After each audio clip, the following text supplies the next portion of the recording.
നമ്മുടെ ഈ നെറ്റ്വർക്കിലെ സ്വിച്ച് ഈ ഒരു സ്വിച്ചിലൂടെ നമ്മൾ പല ഡിവൈസസും കണക്ട് ചെയ്യുന്നുണ്ട്.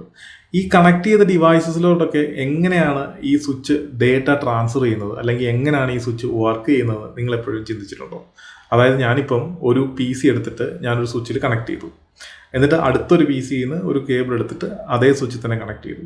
അപ്പോൾ ഈ പി സി 1ഉം പി സി 2 ഇത് തമ്മിൽ എങ്ങനെയാണ് ഈ ഒരു കമ്മ്യൂണിക്കേഷൻ നടക്കുന്നത് എന്നുള്ള ഒരു കാര്യത്തിനെ പറ്റി ചിന്തിച്ചിട്ടുണ്ടോ?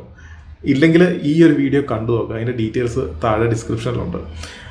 ഇതിൻ്റെ ഒരു പ്രത്യേകത എന്താ വെച്ച് കഴിഞ്ഞാൽ, എന്തുകൊണ്ട് ഇത് അറിഞ്ഞിരിക്കണം എന്ന് വെച്ച് കഴിഞ്ഞാൽ, നമ്മളിത് ട്രബിൾ ഷൂട്ട് ചെയ്യുന്ന സമയങ്ങളിൽ എപ്പോഴൊക്കെയാണോ നമുക്ക് എന്തെങ്കിലുമൊക്കെ ഇഷ്യൂ വരുന്നത്, പ്രത്യേകിച്ച് ഈ സ്ലോനെസ് ഇഷ്യൂ, അല്ലെങ്കിൽ ഈ മാക് അഡ്രസ് വെച്ചിട്ടുള്ള ഫ്ലാപ്പിങ്, അല്ലെങ്കിൽ ഡിവൈസ് കണക്റ്റ് ആവുന്നുണ്ട് പക്ഷേ വർക്ക് ആവുന്നില്ല.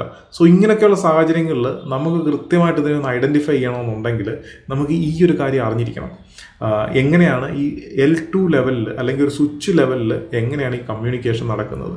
അപ്പം ഇതിനെപ്പറ്റി നമുക്ക് കൃത്യമായിട്ടൊരു ഐഡിയ ഉണ്ടെന്നുണ്ടെങ്കിൽ നമുക്ക് ട്രബിൾ ഷൂട്ടിങ് കുറച്ചുകൂടെ എളുപ്പമാക്കാൻ പറ്റും.